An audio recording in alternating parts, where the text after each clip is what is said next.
We're in a 60,000 foot facility here. This is a very large food distribution warehouse. Our business model is one of getting food to those in need through partner agencies and through mobile food pantry distributions. We have about 300 places or 300 outlets where people can go to get food. Last year we distributed 29 million pounds of food. This facility is equipped to distribute 24, and through some incredible efficiencies and hard work, we distributed about 20% more. And it's unfortunate, but even with that, we fell short of the need in Central Texas. We do cover 21 counties out of this food bank. So we go as far north as McLennan County, west of Fredericksburg, south to San Marcos, and east almost to College Station. So it's 19,000 square miles. We got a fleet of 17 trucks. Traveled 360,000 miles last year. I think that's 12 times around the earth or something like that. So this is a sizable operation here.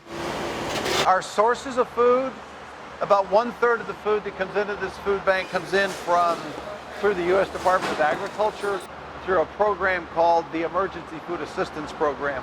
We'll either get free loads from the USDA or we'll get reduced price loads, but that accounts for about 1/3 of what comes in our doors, or about 10, 11, 12 million pounds. Another 1/3 of the food that comes in here is through something we call Food Rescue, and that's an incredibly important program to us. That is picking up product from retailers, so H-E-B, Walmart, Randall's, Target, Costco, Sam's, all those places, or their distribution warehouses. When food gets close to a sell-by date or a use-by date, rather than them throw it away, we pick it up, bring it back here, everything gets inspected, and it gets in the hands of those partner agencies. We rescued 13 million pounds of food last year. That's free food to us, so incredibly important program. We'll go back into product recovery.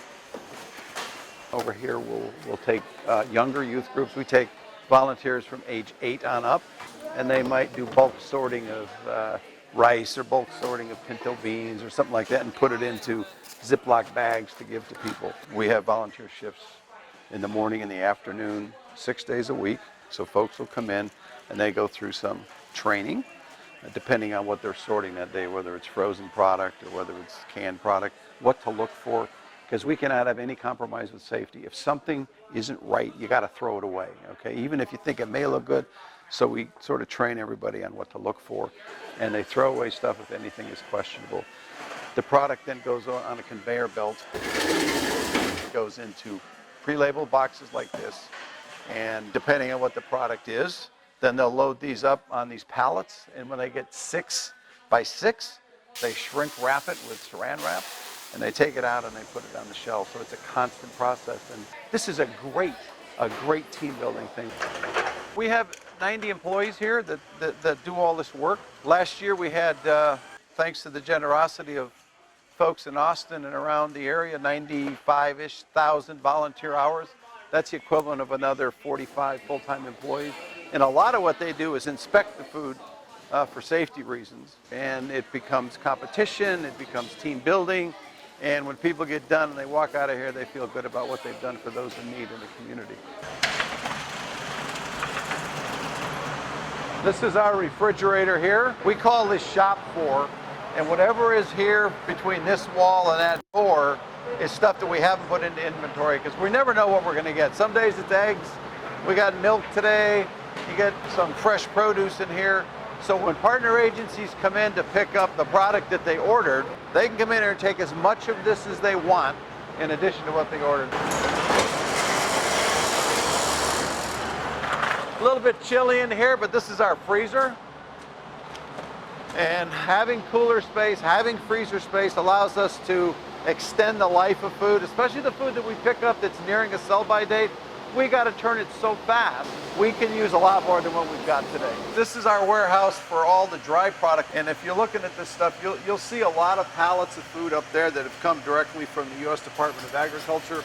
The stuff that we get through Food Rescue or through company food drives, Super Bowl of Caring, Stamp Out Hunger, all of that stuff comes in here and is safety inspected.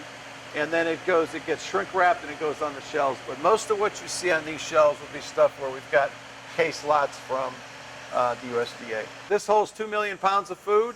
We did 29 million pounds, so we're turning the entire contents of this warehouse more than once a month. All this food is food that we're putting on our trucks this afternoon or tomorrow morning and hauling out and delivering at one of those regional food drops.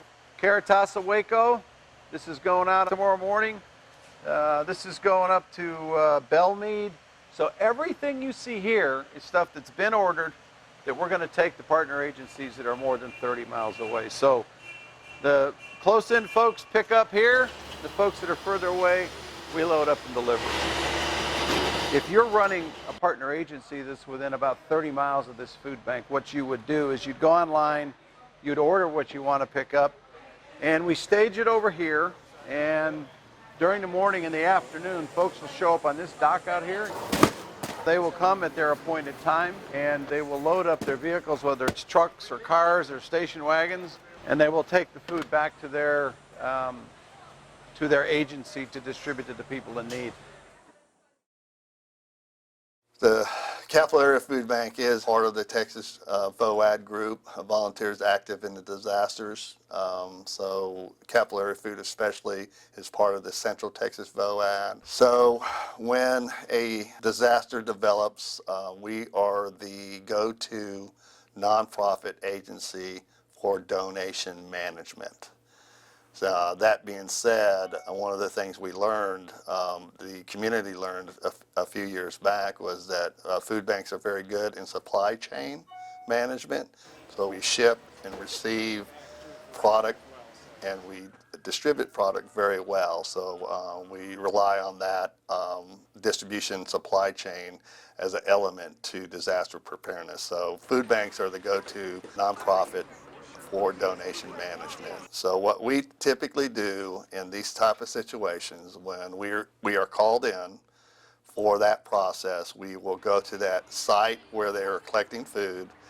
We collect that food with our transportation fleet of trucks. We take that donation back to the food bank, and we sort and segregate and do a quality assurance on that product. In that process, what we do is make what they refer to as a family disaster box. And that's a 30-pound disaster box. The primary elements to that box are non-perishable food items, pull-top cans, ready-to-eat product. We make that box to serve a family of 4 for 4 days. We'll make those boxes out of that donations that we accept, and then we redistribute that product to the clients in need in that disaster area. In the donation management supply chain, there are, of course, non-food items that are donated as well. So we also partner with other nonprofits to distribute clothing items, chemical items in disasters as well.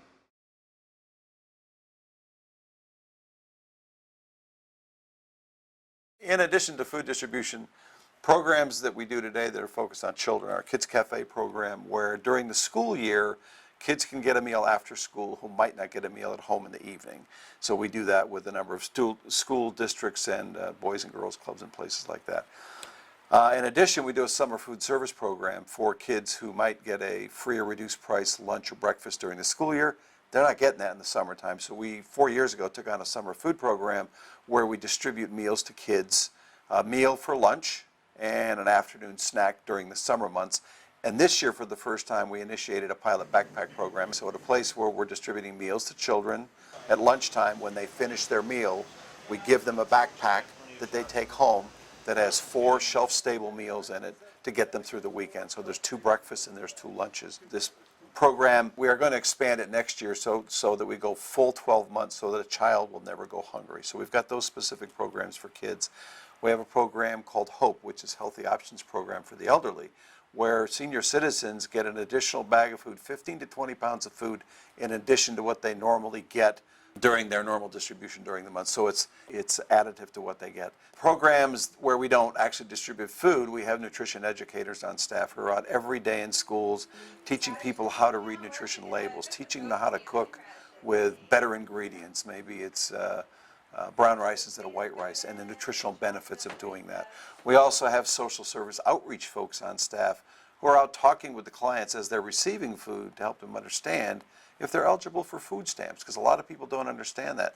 And there's about half the people in our service territory who are eligible who aren't getting them. And for everyone that we can get on food stamps, if they're eligible, and we help them with the process because it can be onerous, if they can get on food stamps, that's going to make room in the line for somebody else. We also have a Fresh Food for Families program, which as we get an abundance of fresh produce, we'll go out and it will just be, fruits and vegetables and maybe a bread item. Mobile food pantries go out into the community into food deserts, where there's not a grocery store, where there's not a food pantry. And we do about 33 or 34 of those a month. We have 2 mobile food pantries. We have a large 48-foot tractor trailer that can feed up to 500 people at one stop. So we get to the places where people either don't have transportation to get somewhere else or where pantries don't exist. So we do a lot of things in addition to the main distribution of food.